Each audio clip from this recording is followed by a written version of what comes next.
Now, with the good spell that we've had, well, up until today, ironically, a lot of us will be thinking about getting the bikes back out. And of course, the time now is changing on Saturday. And it's a good time to start thinking about cycling again if you're just, like me, an occasional cyclist. But the good news, I suppose, in one way for families in particular, is that Cycling Ireland have reduced their one-day licence fees to €10 for anyone that's not registered with them. Anyhow, to talk about getting back on the bike and what Cycling Ireland have just done, I'm joined by Ronan Harper of the Gap Cycling Club, which is based in Glenties. Ronan, good to see you again. Nice to see you, John. How are you? It's been good. It's been a while. Last August, I think it was when we last spoke. Yeah, it's good to see you again. Yeah. So, up to now, do you cycle like from through the winter? We do cycle throughout the winter, yeah. So the only times we wouldn't go out is if there's weather warnings, just from a pure safety perspective. But we still go out during the winter. Rain doesn't bother us that much. Wind doesn't bother us that much. It's all good training. And it's great to keep on the bike throughout the winter, keep the legs going, keep the bike going.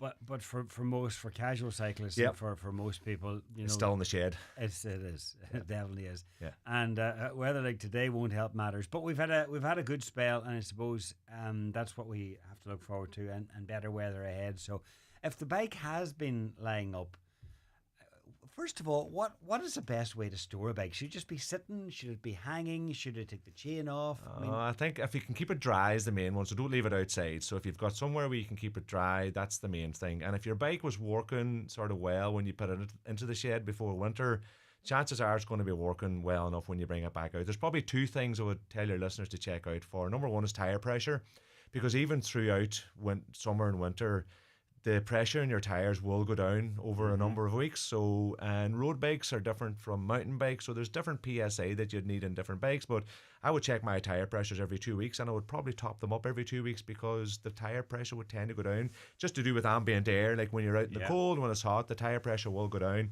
So for example, on my road bike, I would keep about 90 PSA on a typical day, but after 3 weeks, it could go down to 70. And that just means it's a wee bit softer on the road, maybe a little bit where you might get more punctures and stuff like that. So first thing to check is the tire pressure. Second thing to check is the chain, because if you've put it in and it's been wet, it might be a little bit rusty. I would always say it's a good idea to change your chain at least once a year. But if you're not going to change it, a little bit of oil or wax or lubrication for your chain will do the trick. Because often when you bring the bike in and it needs a service, they'll do that. Yeah. As a matter. And bikes are relatively cheap to maintain. There's not a lot of moving parts. It's usually around the chain, around the cassette at the back. So if your gears are jumping a little bit, or if you find the chain jumping a little bit, it's probably because there's been a little bit of wear on the chain. Chains will stretch over time, and that can damage the cassette sometime. So I think it's a good idea to get into the practice of looking after your chain. Wax it regularly, or put oil on it regularly if that's what you're inclined to do. And if you can, they're not that expensive, change them at least once a year. And then how should we keep them, or how often should we oil them? Because, for every time that you go out cycling, should you oil the chain? And is it important to keep it clean? And what's the best way of cleaning them? So there's a lot of different options there. Like, I have moved to the dark side, and I've been waxing my chain. And that's a bit of a process, right? I didn't even know you could do that. Yeah, and the beauty about waxing your chain, so you basically get some special wax, you put it in a pot, you clean your chain with petrol, you let it soak. And the beauty about waxing the chain is if you get a puncture on the side of the road, even if it's wet, I can grab my chain by my hand. My hands don't get dirty, they don't get all oily. Then you've got the other side where you put a bit of 3-in-1 oil, or a bit of just ordinary oil in the chain, and that just gathers dirt, and that's when you put your hand on it, gets very black and stuff like that. So either is fine as long as it's lubricated. Try and keep the grit out of it. You can actually buy lots of different products. I've started to use this little sort of wax liquid that I can put on my chain between proper waxings. So it's like a wax on the chain as well. And you can get them in any good bike shop. But anything really to keep it lubricated, because you want those joints sort of free from grit and you want them to be moving pretty freely. If they're not, it can affect just the drivetrain of the bike. Okay, so putting around the pedals before we go out in the cycle and look like everything's running freely, then you don't have to worry. Yeah, and if you look at it, if you see rust on it, I would say, listen, at least oil it, but maybe think about putting a new chain on it. They're relatively inexpensive, and they're very easy to fit a bike shop and do it in 5 minutes. And check your tires. Check your tire pressure. If they line up all winter, there's a good chance that they're going to need pumping. Yeah, and they're going to need pumping. And the other thing just to look out for is tires get older, they will perish. And the way you can check that is just when you look closely at the tire, if you see those little tiny hairline cracks in there, it's time to change your tire, because that's when a tire can blow out. If you put too much pressure on it, then it can blow out. And is that the only way of checking your tire? Like, you know, you could, like, I could have a tire on the bike for a couple of years, would never think about changing it. But like, how is there any way, like on a car, you can notice the thread going down. On a bike, is there any way of knowing? Well, believe it or not, you can buy tires. I've had tires on my road bikes where the thread does go down as well. It will wear as well, depending on how many miles you're doing. So if the thread's still there, it's fine. If you've got a relatively what we call a slick tire for road bikes, that's fine on dry roads. A little bit maybe risky on wet roads because you have no grip. But believe it or not, where you have those little grooves on your tire, that can help on the wet roads if you're out cycling. But generally speaking, if the tyre looks in good condition, it should be okay. Watch out for little bulges and stuff like that. But just if it's been on the bike for a while, just check it for those little perish hairline cracks. If you see those on the wall of the tyre up from your rim, that is a sign you need to change it, because the tyre's been stretched and the rubber on it's fading and it's been on too long. So for serious cyclists, they would change their tyre depending on the conditions. So there will be there would be tracks on a wet day, and there'd be slicks on a. There are so many options out there when it comes to tyres, and it depends. You know, for some of the elite riders, they'll go for maybe a slick tyre that's really fast on the roads, but wouldn't be that great on the wet. And different tyre pressures as well. So if you've got a wet day, you might want to run at 85 psi. If you've got a really dry day, you might want to run at 100 psi. Because that can affect your speed and stuff as well. So it's similar to a car. You can have different types of tyres for wet conditions. You can have different types of tyres for dry conditions. But generally for cyclists, you do get the one tyre that will suit most conditions.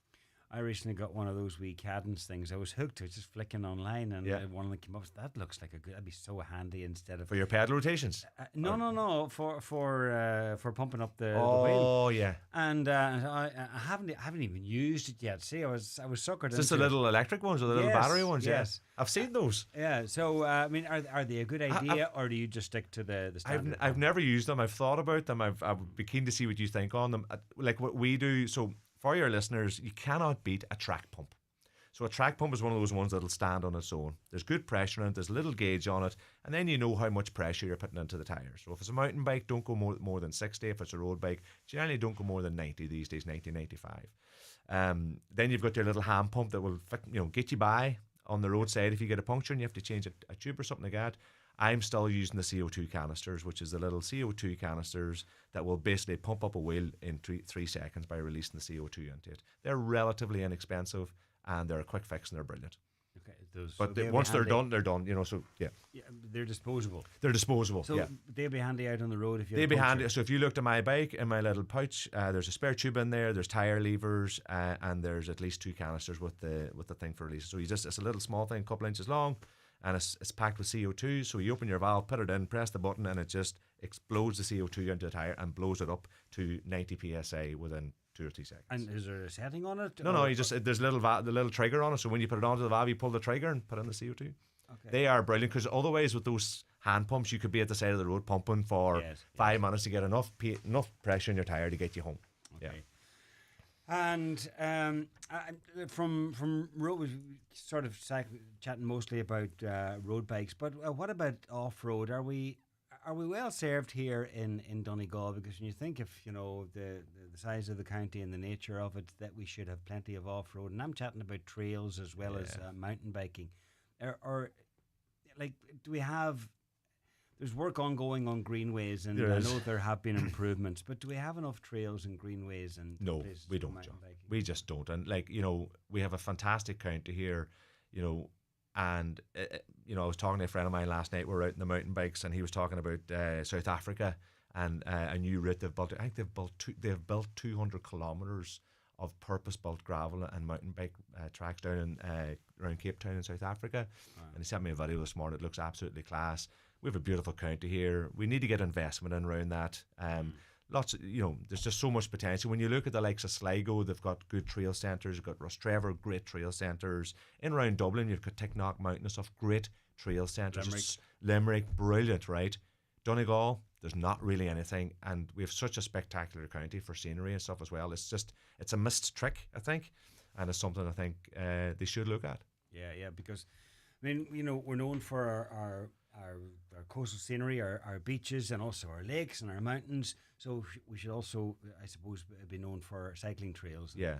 Yeah, like I'll give you an example. We were out last night outside Brock on the mountain bikes. If your listeners want to check our Facebook page, I put up a couple of live videos and pictures up there. But up around the wind farms, up around Minicat wind farms, and we were saying after, wouldn't this be brilliant? That's a brilliant network of off-roads up around there. If you want to get your bike off, it's well up. You can see for miles and hundreds of miles around Donegal on it. It's spectacular, and we're just saying, wouldn't it be brilliant to have like even events up around here where you could have trail centres, even utilising some of these roads and trails? They're absolutely stunning. Okay, untapped. Yeah. And finally, your own club. Well, what are you doing now that the days are longer and it's brighter and better weather ahead and all that? So your listeners probably find now that we're getting into that season where there's lots of stuff happening. So our club's the same in Tyrconnell Gap. Actually, this Saturday we are starting our Couch to 30k program. So if your listeners are thinking about getting that bike out of the garage, putting the oil on the chain, getting the pressure into the tyres, it starts this Saturday from Glenties, the 29th of March. It's a 3-week program, and we will get them up to cycling at least 30k in 3 weeks. And there's a bit of fun in that and a bit of tea and cake, as you remember as well. And then that kind of coincides, then it runs into our Easter charity cycle, which is on Monday, the 21st of April at 10 a.m. from Glenties as well. And you might remember last year we talked about having an annual charity. Our members this year have chosen Gemma's Legacy of Hope, which is a lovely charity based in Dunlow it's a community-based outfit that looks at counselling and therapy services for kids and adults. So everything that we earn from them, people coming with your one-day licenses, whatever, on that Easter charity cycle, which is Monday the 21st of April, all those proceeds go to that charity. So we're really, really looking forward to that. If people want to do regular cycling, we're out every Sunday and every midweek, mountain bikes, road bikes, the works. So check out our Facebook for that. Really excited. We've got our kids program coming back this year. A lot of interest in that last year. We ran 2 of them last year. This is where we can bring we had like 40 to go last year. It's an 8-week program. This year, it's going to be starting from the 1st of May.